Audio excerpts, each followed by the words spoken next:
Mata kuliah Hukum Perdata Modul 4,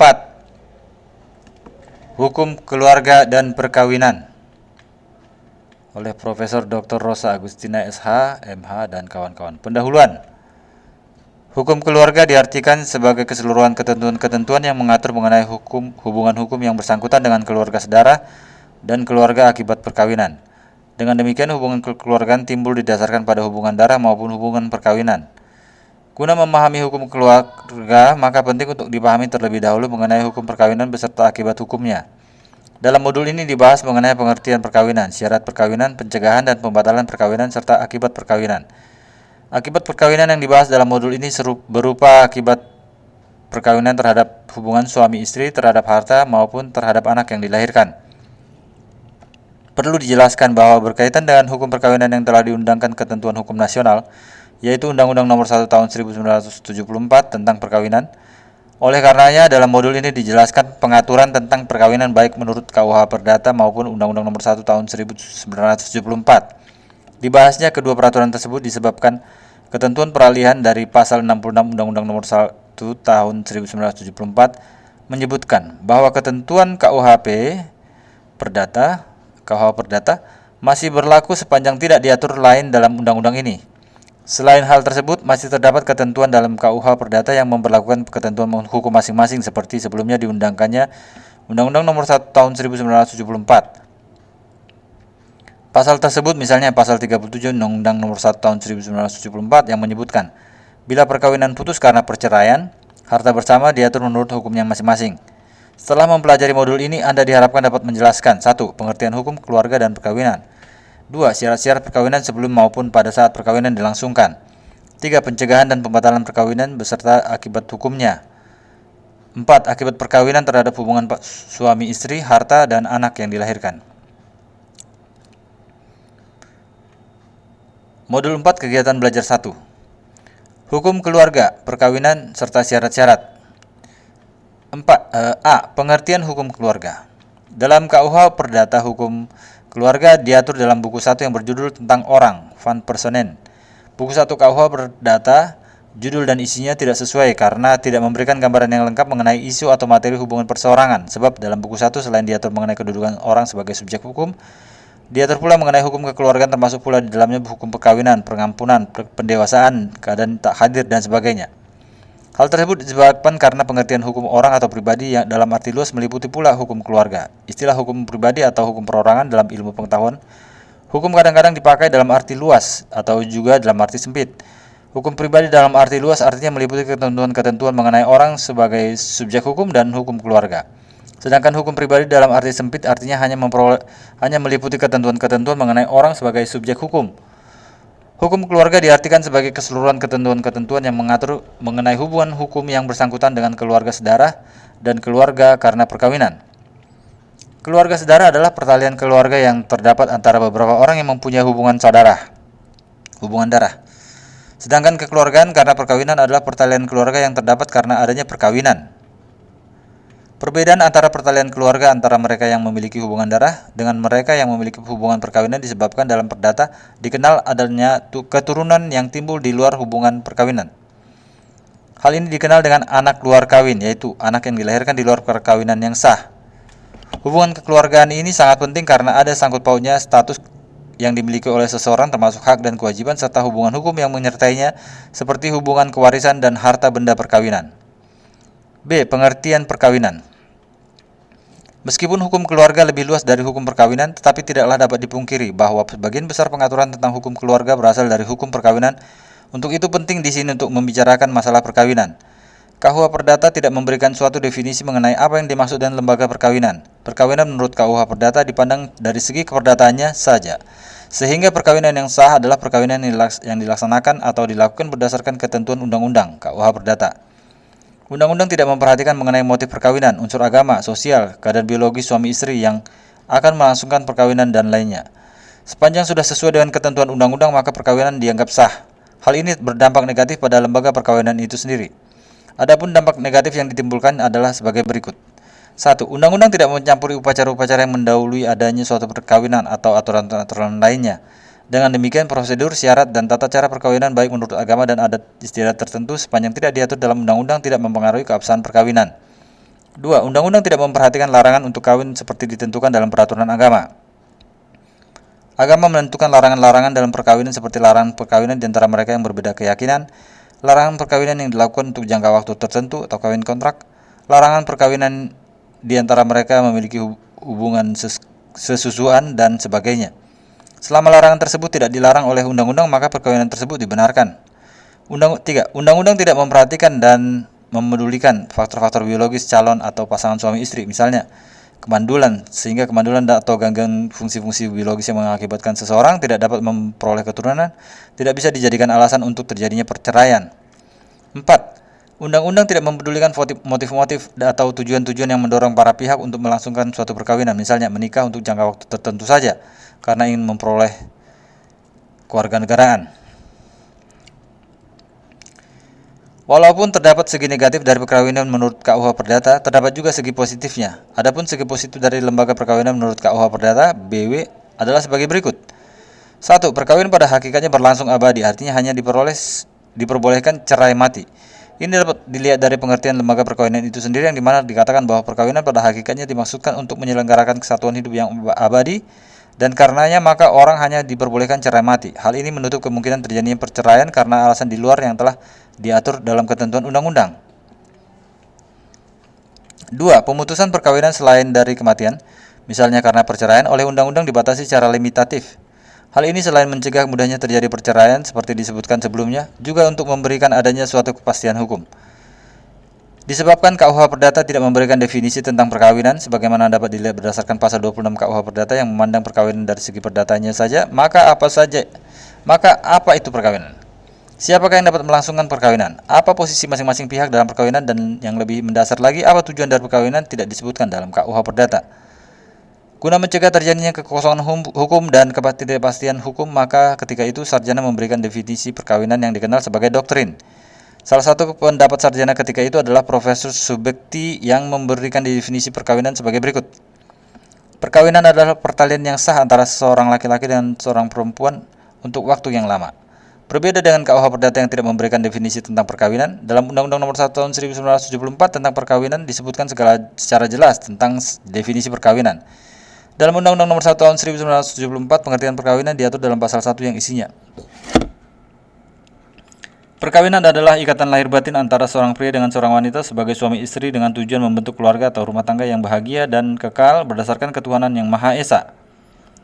Berdasarkan pengertian tersebut, kita bisa mengambil beberapa kesimpulan. Pertama, perkawinan adalah ikatan lahir maupun batin, sehingga tidaklah mungkin adanya suatu perkawinan yang hanya dilandasi ikatan secara batiniah saja, berlandaskan cinta, tetapi secara fisik terpisah antara pasangan yang satu dengan pasangan lainnya. Demikian juga sebaliknya, tidak mungkin adanya suatu pernikahan meskipun secara fisik mereka bersatu tanpa dilandasi cinta dan kasih sayang di antara mereka, layaknya pasangan suami istri. Kedua, perkawinan adalah antara seorang pria dengan seorang wanita sebagai suami istri. Dengan demikian, undang-undang tidak memungkinkan adanya perkawinan antara pasangan jenis, misalnya perkawinan antara pria dengan pria dan wanita dengan wanita, sebagaimana dimungkinkan oleh beberapa negara di dunia seperti Belanda. Ketiga, tujuan perkawinan adalah untuk membentuk sebuah keluarga, sedangkan keluarga inti minimal terdiri dari ayah, ibu, dan anak, sehingga seseorang yang menikah memiliki tujuan dan komitmen untuk membentuk keluarga dan memperoleh keturunan. Ketiadaan seorang anak diakibatkan kemandulan tidak boleh menghalangi pihak yang tidak mandul untuk memperoleh keturunan dengan jalan menikah lagi. Hal ini tentunya dapat berakibat pada perceraian yang tidak boleh dilarang kalau memang berdasarkan alasan kemandulan tersebut, meskipun alasan ini seharusnya merupakan jalan terakhir yang ditempuh. Demikian pula para calon suami istri tidak dapat membatasi perkawinan mereka dengan membuat perjanjian perkawinan bahwa selama mereka menikah tidak ingin mempunyai anak. Hal ini jelas melanggar tujuan dari perkawinan itu sendiri, yaitu membentuk sebuah keluarga. Keempat, keluarga yang dimaksud adalah keluarga yang bahagia, kekal, berdasarkan ketuhanan yang Maha Esa. Hal ini mempunyai pengertian bahwa tujuan perkawinan adalah kebahagiaan, sehingga tidak terdapat perselisihan secara terus-menerus, sehingga sulit untuk didamaikan. Undang-undang memungkinkan pasangan tersebut untuk bercerai.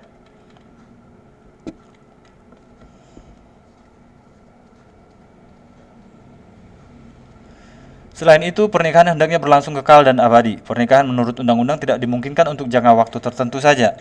Kemudian perceraian juga ditentukan alasannya secara terbatas atau limitatif dalam undang-undang. Hal ini guna menjamin kekal dan abadinya keluarga. Terakhir, pernikahan harus dilandasi oleh adanya tujuan yang tidak semata-mata untuk kepentingan duniawi saja, tetapi merupakan bagian dari ibadah sesuai dengan agama dan yang dipeluk masing-masing suami istri, sehingga ketentuan dan aturan agama dalam perkawinan juga diperhatikan dalam undang-undang ini. Di samping definisi perkawinan juga terdapat ide dasar yang melatar belakangi lahirnya Undang-Undang Nomor 1 Tahun 1974. Ide dasar tersebut adalah sebagai berikut.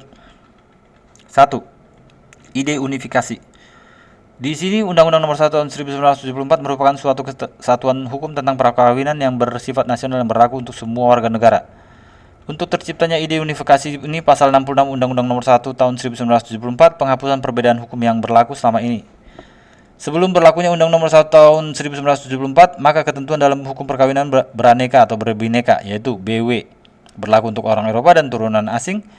Hoci, Ordonansi Perkawinan Indonesia Kristen STB 1933 Nomor 74 yang berlaku untuk golongan Kristen Jawa, Madura, dan Minahasa. Kemudian adanya ketentuan perkawinan campuran yang berlaku di antara mereka yang berbeda warga negara, golongan penduduk, dan masyarakat hukum adat, serta peraturan-peraturan lainnya. Dengan sendirinya, Undang-Undang Nomor 1 Tahun 1974 ini melenyapkan arti yang terkandung dalam pasal 131 IS dan pasal 163 IS, yaitu pembagian golongan dan hukum sebagai hasil ciptaan pemerintahan Hindia Belanda dulu. 2. Ide pembaharuan. Ide pembaruan yang tergantung dalam undang-undang ini pada dasarnya berusaha menampung aspirasi emansipasi tuntutan masa kini yang menempatkan kedudukan suami dan istri dalam perkawinan sama derajatnya, baik terhadap harta perkawinan maupun terhadap anak. Begitu juga persamaan hak dan kedudukan dalam kehidupan berumah tangga maupun dalam kehidupan bermasyarakat. Hal ini diatur dalam pasal 31 Undang-Undang Nomor 1 Tahun 1974. Dikatakan, pembaruan hukum disebabkan pada ketentuan sebelumnya, sebagaimana termuat dalam pasal 1330 KUH Perdata, bahwa perempuan bersuami tidak cakap hukum. Lebih lanjut, dalam pasal 108 dan 110 KUH Perdata disebutkan, akibat dari ketidakcakapan tersebut, seorang istri harus didampingi atau mendapat kuasa dari suaminya dalam melakukan perbuatan hukum. Dari pengertian atau definisi perkawinan disebutkan bahwa perkawinan adalah sebuah ikatan. Dalam hukum perdata, ikatan atau perikatan itu dapat timbul karena adanya perjanjian atau karena adanya undang-undang. Lalu apakah ikatan dalam perkawinan sama dengan pengertian perjanjian pada umumnya? Hal ini perlu mendapatkan perhatian meskipun ikatan dalam perkawinan dapat ditafsirkan sebagai perjanjian, tetapi hal ini berbeda dengan perjanjian pada umumnya sebagaimana diatur dalam buku 3 KUH Perdata. Perbedaan tersebut adalah sebagai berikut. 1. Perjanjian berlaku bagi pihak-pihak yang bersangkutan, sedangkan perkawinan berlaku terhadap setiap orang. Dengan demikian, dalam asas kepribadian, perjanjian hanya mengikat bagi para pihak yang membuatnya tidak berlaku dalam hal perkawinan. 2. Perjanjian diadakan oleh pihak-pihak yang berkepentingan, sedangkan perkawinan dilangsungkan oleh pejabat negara, petugas catatan sipil, atau petugas kantor urusan agama atas permintaan pihak yang berkepentingan. Hal ini menjelaskan adanya unsur publik dalam perkawinan yang melibatkan unsur negara, dalam hal ini pejabat pencatat nikah terkait dengan keabsahan suatu pernikahan. 3. Perjanjian mengenal adanya asas kebebasan berkontrak di mana para pihak dapat menentukan isi dari perjanjian tersebut. Sedangkan dalam perkawinan, para pihak yang akan melangsungkan suatu perkawinan tidak dapat secara bebas menentukan sendiri syarat-syarat dari perkawinan karena semua persyaratan telah ditentukan oleh undang-undang. 4. Hak-hak yang bersumber dari perjanjian dapat dialihkan kepada orang lain, sedangkan hak-hak yang bersumber pada perkawinan tidak dapat dialihkan kepada orang lain tetapi melekat pada orang tersebut. 5. Perjanjian dapat dihapuskan setiap saat oleh pihak-pihak yang bersangkutan, sedangkan perkawinan putus karena kematian atau oleh alasan-alasan yang ditentukan secara limitatif oleh undang-undang.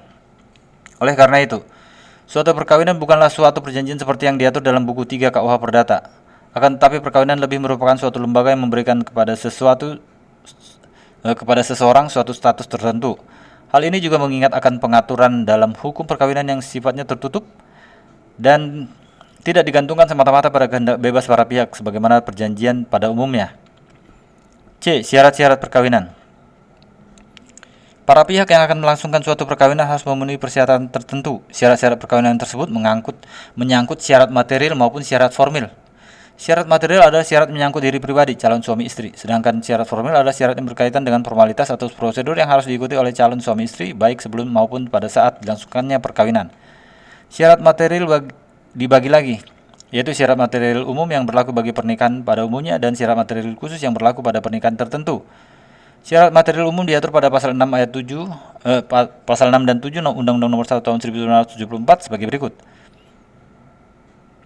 1. Harus ada persetujuan dari kedua belah pihak calon mempelai, pasal 6 ayat 1. 2. Batas umur untuk melakukan perkawinan, pasal 7 ayat 1. Untuk calon suami sekurang-kurangnya harus sudah mencapai 19 tahun dan pihak calon istri harus sudah mencapai 16 tahun. Syarat ini berbeda dengan yang diatur dalam KUH Perdata di mana calon suami berusia minimal 18 tahun dan calon istri berusia minimal 15 tahun. Pasal 29 KUH Perdata. 3. Tidak dalam status perkawinan, pasal 9. Maksudnya seseorang yang masih terikat tali perkawinan tidak dapat menikah lagi kecuali dalam hal tersebut dalam pasal 3 ayat 2 dan pasal 4. Hal ini menjelaskan bahwa Undang-Undang Nomor 1 Tahun 1974 pada prinsipnya menganut asas monogami. Meskipun hal itu bersifat relatif, tidak seperti KUH Perdata yang bersifat absolut, yaitu tidak dimungkinkan poligami dengan alasan apapun. Pasal 27 KUH Perdata. 4. Berlakunya waktu tunggu, pasal 11 Undang-Undang Nomor 1 Tahun 1974, Jo pasal 34 PP Nomor 9 Tahun 1975.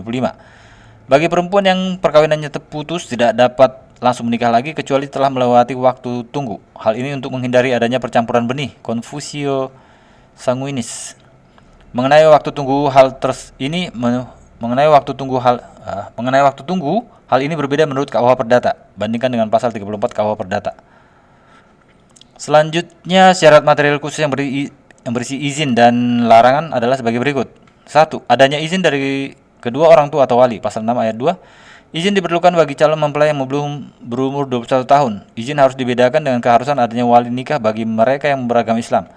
Izin ini hanya diperlukan selama calon suami istri belum berumur 21 tahun, sedangkan wali nikah selamanya diperlukan bagi calon mempelai perempuan yang beragama Islam. Untuk izin menikah, berbeda pengaturannya dengan KUH Perdata yang mensyaratkan sampai dengan usia 30 tahun, pasal 42 KUH Perdata. Mengenai larangan perkawinan diatur dalam pasal 8 Undang-Undang Nomor 1 Tahun 1974 yang antara lain menyebutkan dilarang menikah mereka yang mempunyai hubungan darah, hubungan persusuan, termasuk yang menurut hukum agama dan kepercayaannya dilarang untuk menikah. Mengenai larangan perkawinan ini berbeda dengan apa yang diatur dalam pasal 30 sampai dengan 34 KUH Perdata.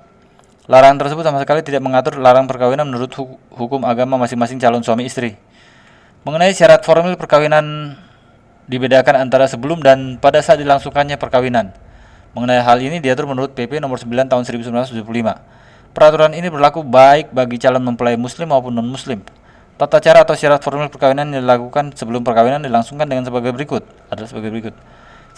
Pernikahan harus didahului oleh suatu pemberitahuan oleh kedua calon mempelai kepada pegawai pencatat nikah, pegawai KUA untuk yang beragama Islam dan pegawai pencatatan sipil untuk yang beragama non-Islam. 2. Pemberitahuan harus dilengkapi dengan surat-surat pembuktian yang diperlukan sesuai dengan syarat-syarat yang ditentukan oleh undang-undang untuk pelaksanaan perkawinan. 3. Pelaksanaan perkawinan baru dapat dilaksanakan setelah lampau tenggang waktu 10 hari terhitung dari tanggal pemberitahuan. Selama jangka waktu tersebut, pegawai pencatat nikah melakukan penelitian dan pengumuman guna mengecek apakah ada hal-hal yang menghalangi pernikahan bagi calon mempelai, termasuk memberikan kesempatan kepada pihak yang berkepentingan untuk mencegah dilangsungkannya perkawinan apabila ada ketentuan yang melanggar undang-undang. Sedangkan tata cara atau syarat formil pada saat dilangsungkannya perkawinan adalah sebagai berikut. 1. Perkawinan dilangsungkan oleh atau dilakukan di hadapan pegawai pencatat nikah, pegawai KUA untuk mereka yang beragama Islam dan pegawai catatan sipil yang beragama non-Islam. Menurut hukum agama dan kepercayaan yang dianut oleh masing-masing calon mempelai. Jadi begitu. 2. Perkawinan harus dihadiri oleh 2 orang saksi. Setelah perkawinan selesai, maka mempelai atau saksi, pegawai pencatat nikah dan wali bagi yang beragama Islam dengan penandatanganan akta perkawinan, maka perkawinan telah tercatat secara resmi. Di era pemodern sekarang ini, ketika komunikasi tidak dapat dipisahkan dengan jarak, maka menjadi pertanyaan bagaimana jika calon mempelai baik kedua-duanya atau salah satunya karena satu dan hal lain berhalangan hadir. Mungkinkah pernikahan dilakukan melalui perantaran telepon atau teleconferences? Mengenai tata cara perkawinan yang demikian, undang-undang belum atau tidak mengaturnya. Namun menurut hemat penulis, mengingat pengaturan dalam undang-undang perkawinan sifatnya tertutup, artinya tidak dapat diatur lain selain yang telah diatur tata caranya dalam peraturan perundang-undangan. Maka hal yang demikian tidak dapat dibenarkan. Alternatifnya adalah bagi pasangan calon suami istri yang berhalangan hadir tersebut dapat membuat surat kuasa otentik atau di bawah tangan yang disahkan oleh pegawai pencatat guna menunjukkan wakilnya untuk hadir dalam pernikahan tersebut. Tata cara perwakilan tersebut diatur dalam pasal 6 ayat 2 huruf H PP nomor 9 tahun 1975.